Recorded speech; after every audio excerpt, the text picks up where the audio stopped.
Oi pessoal, tudo bem? Hoje eu trago para vocês o segundo vídeo da playlist Turismo Sinistro.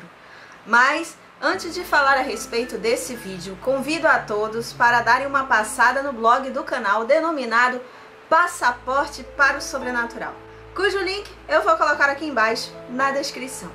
Bem, então, deixando o blog de lado, vamos falar a respeito do segundo vídeo de Turismo Sinistro aqui no canal. O primeiro vídeo foi sobre Portugal. Quem ainda não viu, vou colocar aqui embaixo na descrição o link para que depois vocês vejam. Mas vamos continuar no continente europeu, na Europa Meridional, na Península Ibérica. Hoje nós vamos fazer uma viagem para conhecer os pontos sobrenaturais da Espanha. Então, topa comigo fazer essa viagem pelos pontos turísticos, ou melhor, pelos pontos sobrenaturais da Espanha? Então, aguarde após a intro no canal para fazermos essa viagem sobrenatural. Até já!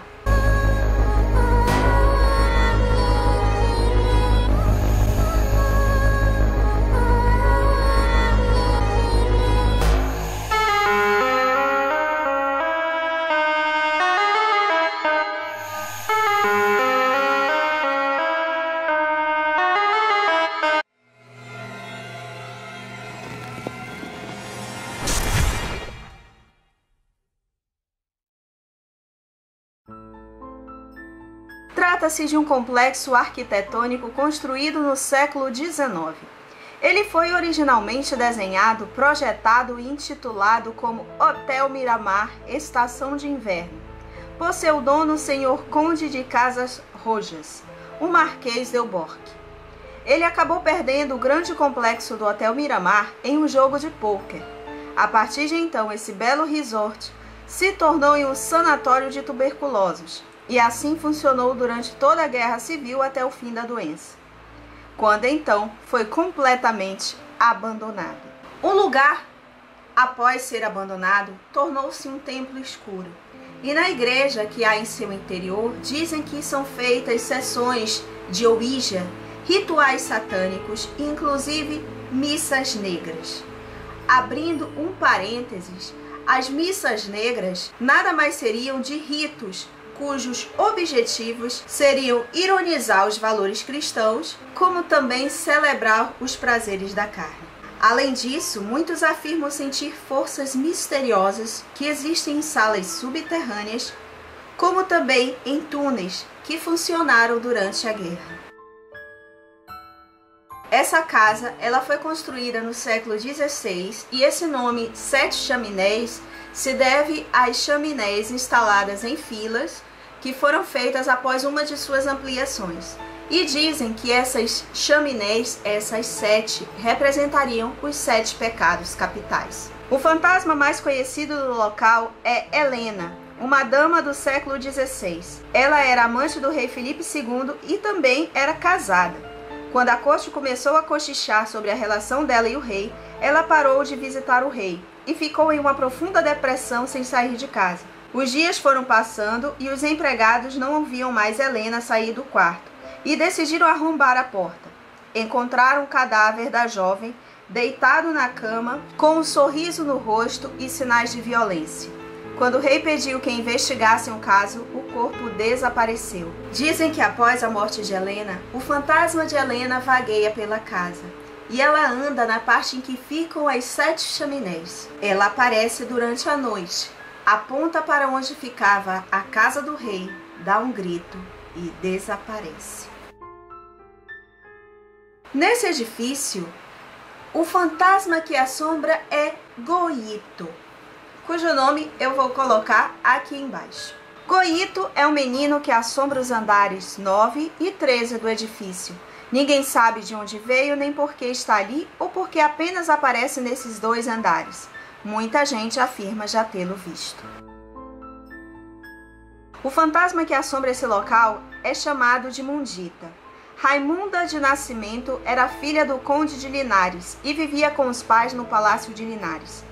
Existem muitas versões diferentes da lenda. mas todas essas versões terminam com a menina morta e enterrada, ou emparedada em algum lugar da casa. Quem já teve a oportunidade de visitar esse palácio de Linares à noite, dizem que ouvem-se risadas e vozes de criança, e também passos, principalmente no jardim e na casa de bonecas de Mundita. Nesse museu, dizem os vigilantes que durante a noite, muitas vezes, os alarmes apitam sozinhos. Os elevadores começam a funcionar sem razão aparente e é possível ouvir vozes nos corredores e salas vazias. Nos anos 90, foram feitas várias investigações para descobrir a causa desses fenômenos, porém, nenhuma resposta foi encontrada. Mas a única coisa que se sabe é que antes de ser um museu, ali era um hospital, onde morreram centenas de pacientes. Será que algum desses pacientes se recusa a ir embora do local e por isso vagueia durante a noite pelo museu? Durante cerca de 2 semanas, em 1937, milhares de pessoas, incluindo mulheres e crianças, foram mortas na aldeia de Belchite durante a Guerra Civil Espanhola. O abastecimento de água foi desligado e milhares de pessoas morreram de fome ou foram atingidas por bombas dirigidas das colinas circundantes. Os corpos foram queimados na praça da cidade e outros foram selados numa prensa subterrânea. Afirmam que lá se ouve gritos lamentosos de criança. Inclusive se ouve uma criança clamando pela mãe, que talvez dela tenha se perdido durante a guerra. Os agricultores da região dizem que durante a noite é possível ouvir sons, vozes inexplicáveis vindo da aldeia abandonada. Trata-se de um antigo hospital que cuidou de pacientes com enfermidades respiratórias graves entre 1952 e 1997.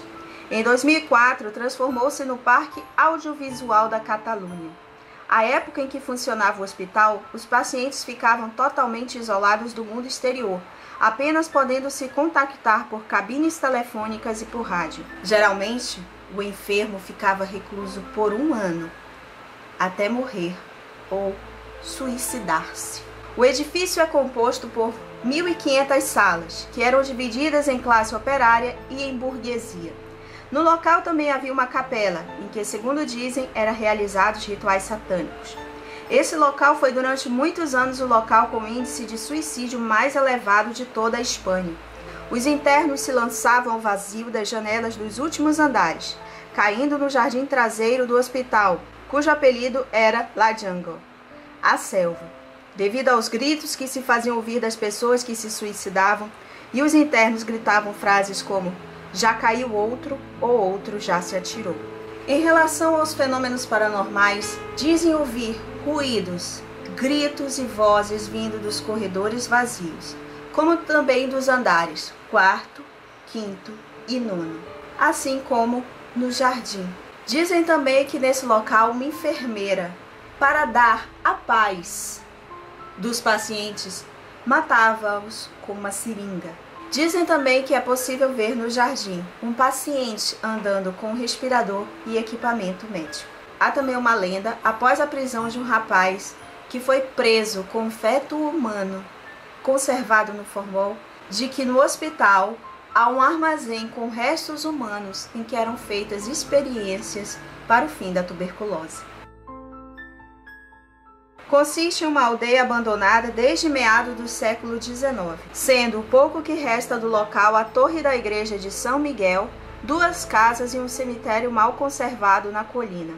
Tudo indica que lá havia uma pequena população do século XVII até meados do século XIX, a qual desapareceu devido a uma série de doenças que dizimaram a população até desaparecer completamente. No local há muitas experiências estranhas, fenômenos paranormais, desaparecimentos misteriosos e, inclusive, avistamentos de OVNIs. Quem tiver mais interesse a saber a respeito do local, eu vou colocar na descrição um link a respeito da cidade para quem quiser conhecer mais e até saber como faz para conhecer quando for à Espanha e for visitar o local. Esse palácio atualmente é o Museu de História e Antropologia de Tenerife. e é assombrado pelo fantasma mais famoso das Ilhas de Canárias, Catalina Lercaro. Ela era filha de Antônio Lercaro, que a forçou a se casar com um senhor idoso de boa posição econômica. Ela não aceitou esse casamento por conveniência e suicidou-se, jogando-se no poço que estava no palácio da casa. Ela acabou sendo enterrada na mansão porque, por ter se suicidado, a Igreja Católica se opôs ao enterro cristão e, após, a família acabou se mudando. Desde então, muitas pessoas afirmam ver o espectro de Catalina andando pelos corredores do museu.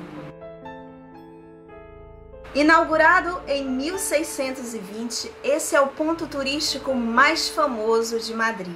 Um lugar relaxante, mas com um passado tenebroso.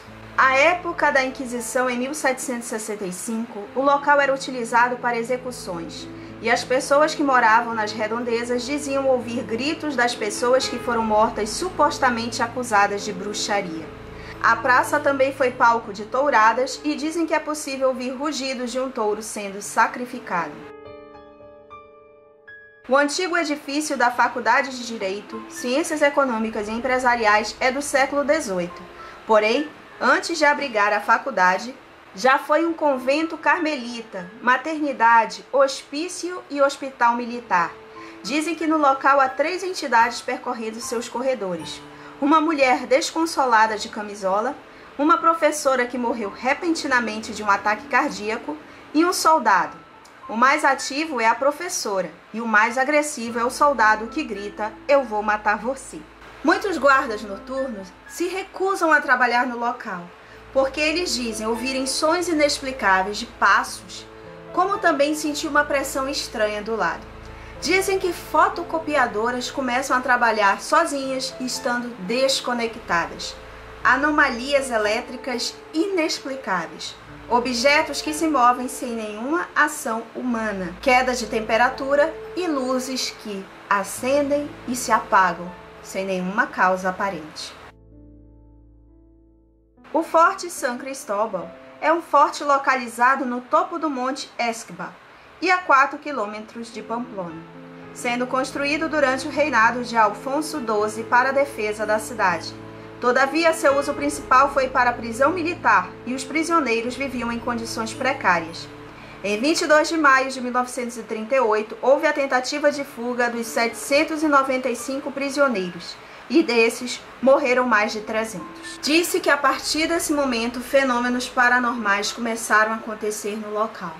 O local ele é fechado ao público, porém, aventureiros paranormais, se aproveitando dos buracos, das brechas, eles invadem o local para tentar ter alguma experiência sobrenatural e criarem sua história de terror.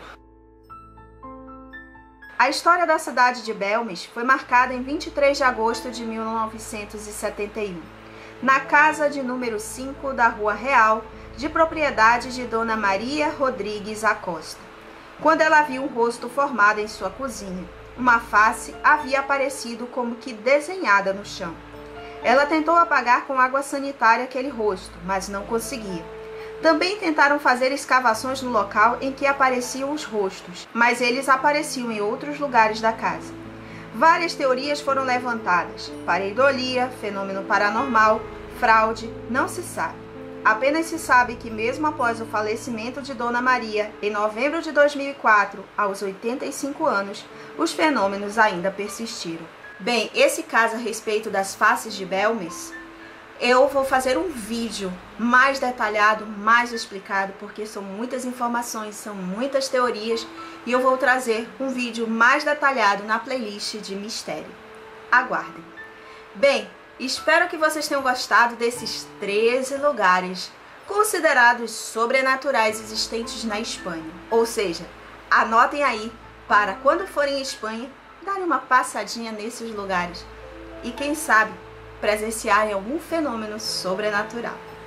Bem, espero que vocês tenham gostado desse vídeo, mais um vídeo de turismo sinistro, aguardem o próximo.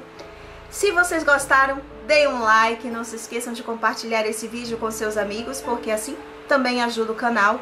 Se é a sua primeira vez aqui no canal e você chegou a partir desse vídeo e gostou, não se esqueça de se inscrever aqui embaixo e ativar o sino de notificações para ficar sabendo dos próximos vídeos. Porque além desse vídeo de turismo sinistro, que já tem um de Portugal, que eu vou deixar o link, como eu já falei, aqui embaixo na descrição, existe um de mistérios, um de lendas e mitos, um de lado sombrio dos games, crimes misteriosos, também um de livros e filmes envolvendo o suspense e o terror, e uma playlist de experiência sobrenatural, além de outras playlists. Aproveitando o ensejo, se você vivenciou uma experiência sobrenatural e queira compartilhar aqui no canal, eu vou deixar meu e-mail aqui embaixo e na descrição, e você pode me encaminhar seu e-mail com o assunto experiência sobrenatural, para que eu faça um vídeo e compartilhe aqui com todos. Então, muito obrigada por assistir. Até o próximo vídeo de Turismo Sinistro aqui no canal. Beijo, tchau!